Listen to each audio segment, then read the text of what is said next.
بسم اللہ الرحمن الرحیم، السلام علیکم۔ میں ہوں سیبی کاظمی، آپ دیکھ رہے ہیں فیس بک اور یوٹیوب۔ 13 فروری جمعرات کا دن، یہ ویلاگ آپ کے سامنے خبریں اور تجزیہ۔ سب سے پہلے تو عمران خان کے جو قریبی بااعتماد ساتھی صدر مملکت سابق عارف علوی امریکہ میں وہاں کانگریس اراکین سے ملاقاتیں کر اور اہم کانفرنس سے خطاب کر رہے ہیں۔ ان کی ملاقاتوں کا کیا نتیجہ نکلے گا؟ اور آج عمران خان سے بھی بڑی اہم ملاقاتیں، اڈیالہ جیل میں بڑے رہنماؤں کو طلب کیا، فیصلہ ہوگا، بہت سے فیصلے۔ عدلیہ میں بھی ہائی کورٹ اسٹیبلشمنٹ کے 2 کورٹس کنٹرول میں، 5 جج مزاحمت کے لیے سپریم کورٹ میں اس وقت تیار ہیں۔ یحییٰ آفریدی کا آج جھوٹ بھی بہت بڑا جھوٹ پکڑا گیا، اٹارنی جنرل نے بتایا، اور گرینڈ اپوزیشن بھی 2 روزہ بڑا میدان سے جانے کی تیاری کر رہی ہے۔ شیخ افضل مروت کے بعد اب اگلا نمبر کس کا ہوگا؟ تحریک انصاف سے جو فارغ ہونے والوں کی ایک لسٹ میں پنجاب اور کے پی کے کون کون سے لوگ ہیں، اور ترکی کے صدر کا جو دورہ ہے، اس میں کیا ڈیل، کیا معاملات، کیا اس کی میں تفصیل سے آپ کے سامنے رکھوں گا، جو انٹرنیشنل میدان سج رہا ہے۔ آرمی چیف بھی SIFC کے اجلاس میں کل شرکت کر رہے ہیں، اور ڈونلڈ ٹرمپ نے آج ایک اور بڑی تعیناتی پر دستخط کیے۔ یہ سارے معاملات تفصیل سے آپ کے سامنے رکھتا ہوں۔ سب سے پہلے تحریک انصاف کے عمران خان کے قابل اعتماد ساتھی اور جو ان کے سابق صدر ہیں عارف علوی، 5 سال جنہوں نے پورے کیے، رجیم چینج آپریشن کے گواہ بھی ہیں، عینی شاہد بھی ہیں، اور اس کے متاثرین میں سے بھی ہیں، کیونکہ ان کے ساتھ بھی جو ہوا وہ ایک الگ پوری واردات ہے۔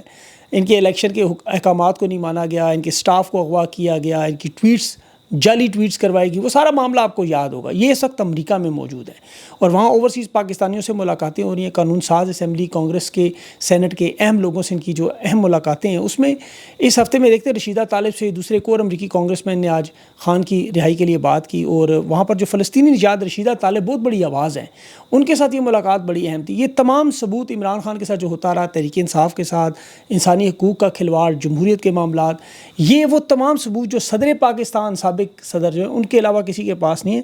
قاسم سوری اسپیکر کے طور پر وہاں اہم ملاقاتیں کر چکے ہیں، شہباز گل بھی کردار ادا کر چکے۔ اب صدر پاکستان کی طرف سے یہ معاملہ جو کہ بڑا اہم عہدہ تھا ان کا، یاد رکھیں، کیونکہ ڈونلڈ ٹرمپ بھی صدر ہے اور اس کی صدارت میں بھی یہ رکاوٹیں آئیں، تو یہ سارے ان معاملات کی پوری تفصیلات کو جو ہے وہ کانگریس مین کو بتا رہے ہیں، اور اب اس کی اہمیت 4 گنا بڑھ گئی ہے۔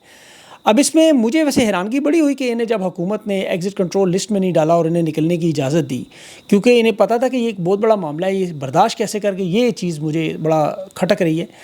بہرحال سابق صدر ہونے کے ناطے انہیں ایک استثناء بھی ہیں، بہت سی چیزیں بھی ہیں۔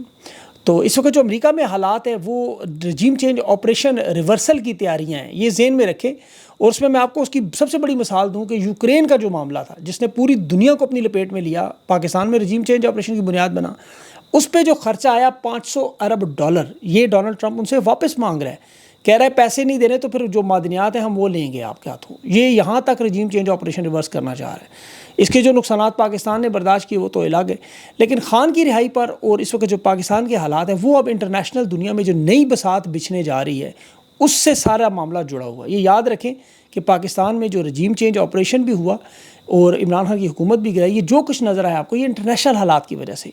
اب جو پال کپور کے نام سے نئی امریکی ڈونلڈ لو کردار ادا کرتا رہا جنوبی ایشیا میں، اب پال لو کرے گا، جو ڈیپ اسٹیٹ ایکٹ اور اسٹیبلشمنٹ کا سخت دشمن ہے۔ یہ ایک نئی تعیناتی بہت بڑے اس میں کردار ادا کرے گی، لیکن جو نیا میدان سجنے جا رہا ہے، جس کے اثرات پاکستان پہ براہ راست آئیں گے، وہ غزہ پر منصوبہ ہے، جسے عرب دنیا نہیں مان رہی۔ مصر نے صاف انکار کیا، مصری وزیر خارجہ مارکو روبیو سے ملا آج، اس نے کہا کہ یہ ہمارے لیے ایک بہت بڑا مسئلہ ہے، کیونکہ یہ منصوبہ نہیں چل سکتا، یہ ہمارے اوپر جنگ مسلط آپ کر رہے ہیں غزہ میں۔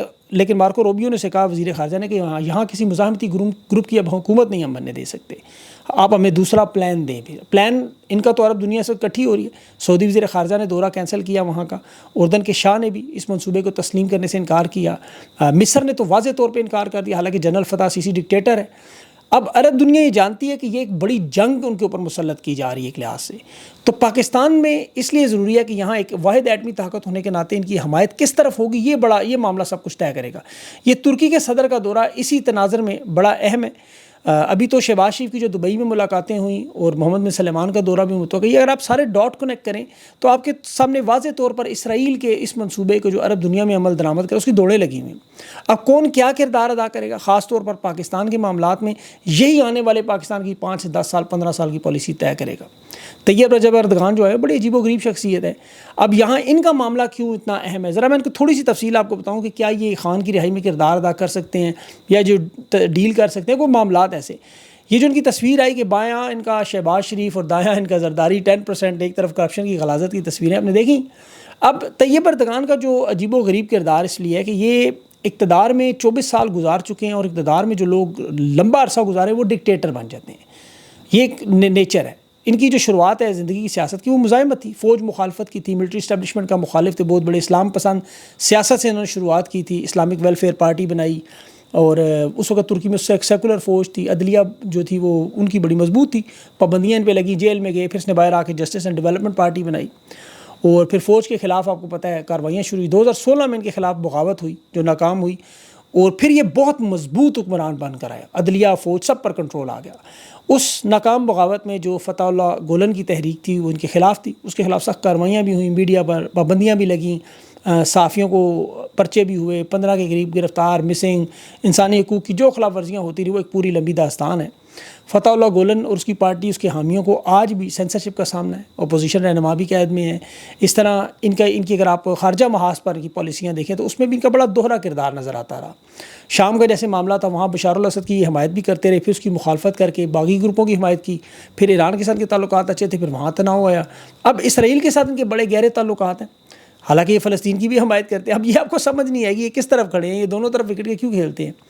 اب فلسطین کی یہ حمایت بھی کرتے ہیں, لیکن ترکی اسرائیل کو تسلیم کرنے والا پہلا اسلامی ملک بھی تھا.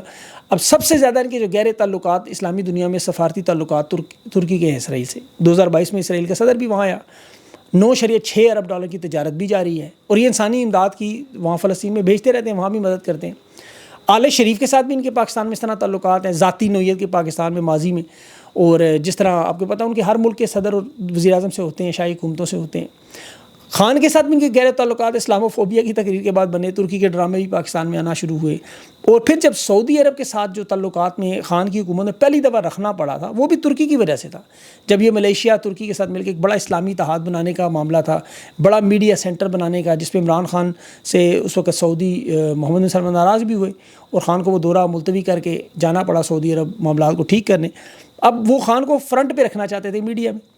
اب ان کا جو ہے اس رجیم چینج آپریشن کے بعد بھی یاد رکھیں کردار کہ جب خان کی حکومت گری تو یہ پہلے صدر سے پاکستان پہنچ گئے, تو ان لوگوں کے آج بھی ہاتھوں میں ہاتھ ڈال کے کھڑے ہیں, تو ان کے کردار کی آپ کو سمجھ نہیں آئے گی. اور یاد رکھیں جو مذاکرات کرنے والے, ڈیل کروانے لوگ ہوتے ہیں وہ ایسے ہی ہوتے ہیں, وہ دونوں طرف وکٹ کے کھیلنا جانتے ہوں, وہ لوگ مذاکرات کامیاب. جو اسٹریٹ فارورڈ خان کی طرح ان کے لیے مشکل ہوتا ہے مذاکرات, کیونکہ وہ دو ٹوک بات کرتے ہیں. اب اس نوعیت میں دیکھیں غزہ کے پلان کو, منصوبے کو عمل درآمد کرانے کے لیے میرے خیال میں عمران خان اسٹیبلشمنٹ دونوں سے حمایت مانگی جائے گی, دونوں میں سے کون تیار ہوگا, اور اس معاملے پر آ کر بات پھنسے گی. کیونکہ میں نے ترکی کے کچھ صحافیوں سے بات چیت کی آج صبح, اور وہ سب لوگ اس بات پہ قائم ہے کہ یہ خان کے حامی ہیں, یہ خان کی رہائی کے لیے کردار ادا, لیکن کردار یہ کس نوعیت کا ہوگا. اگر غزہ کے معاملے پر اگر خان کی یا ٹرمپ کے ساتھ مدد کے ذریعے خان, تو وہ تو خان نہیں مانے گا کبھی بھی, یہ سب کو پتہ ہے. تو اس لیے یہ بڑا انٹرسٹنگ ہوگا, 2-4 دنوں میں ڈیولپمنٹس آ جائیں گی. اب جو آئی ایم ایف سے دیکھیں جو دباؤ آ رہا تھا پاکستان پہ, جس کا توڑ شہباز شریف اور آرمی چیف دبئی فوراً پہنچے, آئی ایم ایف کے مینیجنگ ڈائریکٹر سے ملاقاتیں کرتے رہے, کرسٹینا جارجینا سے, تو وہ اسی نوعیت میں تھی کہ انہیں پتہ چل گیا تھا کہ 3 رکنی وفد آ رہا ہے, اور وقتی طور پر انہیں ریلیف ملا, لیکن وہ آگے لانگ ٹرم معاملہ مشکل ہوگا, کیونکہ انہیں عدلیہ کو قصوروار ٹھہرایا, وہ جولائی میں پتہ چلے گا. اب اس کا دیکھیں جو بہت بڑی مثال میں آپ کو ان کی اگر دوں عدلیہ میں, تو یہ چونکہ بدماشی اور طاقت کا نشہ جب دماغ پہ چڑھ جائے پھر انسان سوچنے سمجھنے کی صلاحیت سے فارغ ہو جاتا ہے. یہ اسکیزوفرینیا کل میں نے آپ کو بتایا تھا, اس میں بہت سے لوگ اس بیماری میں مبتلا ہیں, اپنی کئی ہوئی باتیں بھول جاتے ہیں, ایک دوسرے کے بیانات کو بھی جھوٹا ثابت کرتے ہیں. مثلا یحییٰ افریدی صاحب جو چیف جسٹس ہیں, اس نے کہا سرفراز ڈوگر جو ابھی اسلام آباد ہائی کورٹ کا چیف جسٹس بننے ہیں انہیں میں نہیں بنانا چاہتا. اٹارنی جنرل نے آج بتا دیا کہ چیف جسٹس تو جھوٹ بول رہے ہیں. جوڈیشل کمیشن کے اجلاس میں اس نے تحریری طور پہ لکھ کے دیا ہے. اب اٹارنی جنرل وہ خود ایک ایسا بندہ ہے کہ جس نے 2023 میں سپریم کورٹ میں تحریری بیان دیا کہ ملٹری ٹرائل ہم نہیں کریں گے, اور اس نے لکھ کر دیا تھا, اور لیکن وہاں پہ 85 بندوں کا ملٹری ٹرائل شروع ہوگی, سزائیں ہوں گی. وہ تو اٹارنی جنرل کا ہم سیاستدان زیادہ ہے. اب دوسری طرف 5 ججز کی سینیورٹی کا معاملہ بھی اس قدر بڑھ چکا ہے کہ سپریم کورٹ میں جو نئے ججز آ رہے ہیں ان کی آج تقریب کینسل کرنی پڑی. نئے چیف جسٹس پاکستان نے جو 2 رکنی بینچ بنا کے کاز لسٹ جاری کی وہ کینسل کی گئی, اور رات کے اندھیرے میں نے چیف جسٹس سرفراز ڈوگر کا نوٹیفیکیشن جاری کرنا پڑا. حالت یہ ہو گئی ہے. اس کی وجہ دیکھیں, ایک تو عدلیہ میں واضح طور پر جو تقسیم ہے, اور چیف جسٹس یحییٰ افریدی پر تو اتنا دباؤ ہے کہ وہ سماعت کی بجائے چیمبر پہ کام کرتا رہا. منصور علی شاہ نے بینچ 1 پہ تقریباً 40 کیسز اس کے سامنے لگے ہوئے تھے. اور اسلام آباد ہائی کورٹ میں دیکھیں جسٹس ڈوگر نے کمرہ نمبر 1 سنبھال لیا, کیسز کی سماعت بھی شروع کر دی, قائم مقام چیف جسٹس بھی بن گیا. اب یہ کورٹ آپ کے اسٹیبلشمنٹ نے فتح کر لی 5 لیکن جج یہاں موجود ہے، یہ یاد رکھیں۔ دوسری طرف جسٹس عتیق شاہ پشاور ہائی کورٹ، اسے قائم مقام چیف جسٹس بنایا، جس طرح یہ افریدی کو نیچے سے اٹھا کے آپ کو پتہ لگایا گیا 2 ججز کے، جسٹس ڈوگر کو 15 نمبر سے اٹھا کے، یہی کام پشاور ہائی کورٹ میں، اس کے اوپر وہ دوسرے نمبر پہ تھا، یعنی انہوں نے پورے سسٹم کی ماں بہن تو ایک کر دی ہے۔ پشاور ہائی کورٹ میں جسٹس عتیق شاہ جو آئے ہیں یہ نون لیگ کے بڑے قریبی ہیں، پی ٹی آئی کو جو مخصوص نشستیں نہ دینے کا فیصلہ تھا یہ بھی انہی کا تھا۔ صوبائی حکومت اور اسپیکر کو جو 14 دن میں اجلاس سے انہوں نے بلوا کے کے پی میں مخصوص نشستوں پر ممبران سے حلف لیا، تو وہ بھی یہ جناب عتیق شاہ صاحب تھے۔ اب جسٹ ایک طرف سپریم کورٹ میں یہ معاملات چل رہے ہیں، دوسری طرف ملٹری کورٹ کا معاملہ بھی، اس میں بھی آج امین الدین جو پورا بینچ سن رہا تھا وہ بڑے ریمارکس بڑے عجیب و غریب تھے۔ سلمان اکرم راجہ نے دلائل آج پھر دیے ہیں آج، اور میں مسرت ہلالی صاحبہ کے دلائل پڑھ رہا تھا کہ وہ کہہ رہی تھی 9 مئی میں لوگوں نے حد کر دیا، ان کے بنیادی حقوق کہاں سے آ گئے؟ تو سلمان اکرم راجہ نے کہا 184 پڑھو تو صحیح قانون کی شک، کیا یہ بنیادی حقوق نہیں ہیں؟ یہ انسان نہیں ہے کیا ہم انہیں بھول جائیں کہ انسان ہے؟ اور پھر انہیں فیئر ٹرائل نہیں ملا قانون کا، اور اس میں بھارت کی مثالیں دیں، اور دنیا کی سب سے بڑی جمہوریت ہے، آپ کے ساتھ آزاد ہوئے، وہاں دیکھیں وہاں کورٹ مارشل کے خلاف اپیل کا حق موجود ہے، یہاں ہے ہی نہیں بالکل سویلین کو بھی۔ برطانیہ میں بھی جو کورٹ مارشل ہوتا ہے وہاں بھی ہائی کورٹ کی طرز پہ جج بیٹھے ہوئے ہیں، لیکن یہاں پہ کرنل صاحب فیصلے کرتے ہیں اور کوئی آزاد مقدمات کو دیکھ نہیں سکتا۔ تو امین الدین صاحب جو تھے ان کے ریمارکس تو یہی تھے، ہمیں برطانیہ نہیں، ہمیں اپنا قانون دیکھنا ہے۔ اب قانون کی آپ شکیں اٹھا کے دیکھیں تو اس میں تو عالمی قوانین سے آپ جائزہ لیتے ہیں، اس پہ تو مسرت ہلالی بھی متفق تھی، اور ویسے بھی برطانیہ کا قانون دنیا میں آزاد اور شفاف قانون کی مثال ہے، اور پاکستان میں تو دیکھیں فوج کی تربیت ہو، فوج کا ڈسپلن ہو، سارا معاملہ یہ سارے کا سارا برطانوی راج کے نظام کے تحت چلتا ہے، قانون پورے کا پورا، پولیس کا سسٹم ان کا، تو اس لیے انہیں لیکن اپنا قانون یاد آیا، اپنا قانون ہوتا تو اے پی ایس کے لوگ اس لیے انصاف کے لیے در بدر پھر رہے ہوتے، انہیں آج تک انصاف نہیں ملا، جس طرح پاکستان کی عوام کے ساتھ جو ہو رہا ہے۔ اب یہاں پر اہم سوال تھا جو جیک برانچ ہے فوج کی، جسٹس رضوی نے پوچھا میڈیکل کور بھی موجود ہے آپ کی، انجینئرنگ کور بھی ہے، جوڈیشری کور کہاں ہے آپ کی؟ تو وہ کوئی ایسی کور نہیں ہے، وہاں پہ ایک شخص فیصلہ کر دیتا ہے۔ اب دیکھیں اس پہ کتنی جھول ہے کہ ایک ہی کیس میں ایک کو انسداد دہشت گردی، ایک کو ملٹری عدالت، مطلب نہ فیئر ٹرائل ہونا، نہ اس پتہ چلنا مقدمے کے اندر کیا ہو رہا ہے، مطلب قانون کی بالکل کھلواڑا۔ سلمان اکرم راجہ نے آئینی بینچ کے سامنے کی جو کیس بڑا زبردست پیش کیا ہے، لیکن یہ ان کے ریمارک سے لگ رہا ہے کسی طرف بھی جا سکتا ہے۔ اب اندرونی سیاست کا اگر ذکر کروں وہ بڑا اہم معاملہ، کیونکہ جنید اکبر اور علی مین کی آج اڈیالہ میں ملاقات بھی طے ہوئی تھی، بہت سارے واضح فیصلے بھی دیے، علی مین کی تو ہوگی ہے، جنید اکبر کی شاید نہیں ہو سکے گی۔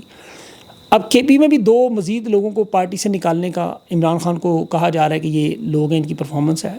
پنجاب میں بھی میں نے آپ کو کل بتایا تبدیلیاں، مہر عبدالستار صاحب کا نام آ رہا ہے، اور شیخ وقاص اکرم صاحب وفاق میں، ان کے اوپر بھی تلوار لٹک رہی ہے۔ شیخ افضل مروت کے معاملے پر بھی خان فیصلہ کرے گا آج۔ شیخ افضل مروت صاحب کا امتحان اب شروع ہو گیا ہے، ان کے دیکھیں جو مخالفین ہیں، نون لیگ اسٹیبلشمنٹ، پی ٹی آئی کے اندر باہر جتنے بھی لوگ ہیں، وہ چاہتے ہیں کہ میدان میں آئے، کھل کے وہ باتیں کریں جو انہوں نے سینے میں دفن کی ہوئی ہیں، لیکن میرے خیال میں اس کا تحریک انصاف کو نقصان ہوگا۔ یہ لوگ تو تالیاں پیٹیں گے، خوش ہوں گے۔ شیخ افضل مروت صاحب میرے خیال میں جو تھوڑی بہت اگر سمجھتے ہیں ان چیزوں کو، تو انہیں اس فیصلے پر سر تسلیم خم کرنا چاہیے، پارٹی سے سائڈ پہ ہو جائیں، کیونکہ وہ بارہا خود بھی کہہ چکے ہیں مجھے سیاست سے یا نشستوں سے کوئی ضرورت نہیں ہے۔ تو اب انہیں یہ ثابت کرنا ہوگا کہ یہ ان کی ذاتی لڑائی نہیں تھی۔ اگر وہ خود پسندی میں خان کی رہائی یا حقیقی آزادی کی جنگ کو کمپرومائز کریں کسی شخصیت کے معاملے پر، کسی کے ساتھ لڑائی کے معاملے پر، ان کے پاس آپشن تو ہے، لیکن سر تسلیم خم کر کے سائڈ پہ ہونے سے ان کی عزت بچ جائے گی میرے خیال میں۔ وہ میڈیا میں آ کے ضرور اپنا کیس لڑے، وضاحتیں دیں، ہر ایک کو آزادی ہے، لیکن حدود و قیود دیکھیں۔ پارٹی ڈسپلن تو ان کے اوپر پہلے ہی الزامات ہیں، سعودی عرب کے بارے میں، اس طرح کے جو ان کے باقی الزامات ان کے اوپر لگے ہوئے ہیں، انہیں چاہیے کہ اپنا فوکس جو ہے وہ اس پہ رکھیں، اپنی سیاست پہ۔ اگر انہوں نے اپنی سیاست آگے چلانی ہے تو پھر انہیں سوچنا ہوگا کہ کیا یہ اکبر ایس بابر بننا چاہتے ہیں، یا یہ خان کے نظریے کے ساتھ کھڑے ہو کر سر تسلیم خم کر کے سائڈ پہ ہو جائے۔ دیکھیں خان نے دوبارہ بہت سارے لوگوں کو لیا، ابھی فواد چودھری صاحب آپ کے سامنے، تو بہت سارے اور لوگ بھی ہیں جو خان کا دفاع بھی کر رہے ہیں۔ تو خان کی مخالفت میں تو کبھی کوئی کامیاب نہیں ہو سکتا، یہ تو بھول جائے، اور یہ میرے خیال میں خان کی مخالفت نہیں کریں گے۔ ان کی جن رہنماؤں کے ساتھ ذاتی پسند ناپسند یا ایسے سیاسی معاملات ہیں جو ہر پارٹی میں، وہ اپنے طرز عمل سے اسے درست کر کے دکھائیں، ورنہ ان کے پاس سیاست کے علاوہ میرے حال میں وکالت کا پیشہ موجود ہے، اس میں محنت کریں اور اس میں جان ماریں اگر انہیں یہ چیزیں سمجھ نہیں آ رہی، کیونکہ سیاست میں تو دیکھیں اتار چڑھاؤ ہے، آپ کو سیکھنا پڑتا ہے، آپ کو نظریے پہ تو کھڑے ہیں، ان کی وفاداری پہ تو کوئی شک نہیں کرتا، لیکن ان کے جو طرز عمل ہے اس سے بہت سارے ان کے مسائل ہیں، ان کے مخالفین بھی مانتے ہیں، اب انہیں چونکہ شہرت بہت بڑے پیمانے پر ملکی، جو کہ آپ کو پتہ ہے بڑے سے بڑے مضبوط انسان بعض وقت ہینڈل نہیں کر سکتے، تو یہ ریئلٹی چیک ان کے لیے بڑا ضروری تھا. اب ان کی سیاست شروع ہوگی میرے خیال میں. اب جو شیر افضل مروت صاحب آج کے دن سے جو شروع ہوگا معاملہ، یہاں سے سیکھیں گے. دیکھیں اب سیکھتے ہیں کہ نہیں. مولانا فضل الرحمان بھی 2 دن کی بڑی اہم ملاقات، اس میں جو مولانا کا آپ کو پتہ ہے انٹرنیشنل میڈیا کو بلا کے وہاں پہ تمام قبائل اور جرگے سے ایک 2 روزہ کنونشن ہے، یہ بڑا اہم جرگہ ہوگا یہاں سے، کیونکہ خیبر پختونخوا کے معاملات بھی بڑے اہم ہیں. اس کے علاوہ اور بھی کچھ مزید خبریں ہیں، لیکن وہ اگلے وی لاگ میں آپ کے سامنے ویڈیو لمبی ہو جائے گی. اپنا خیال رکھیں، مجھے اجازت دیں. اللہ حافظ.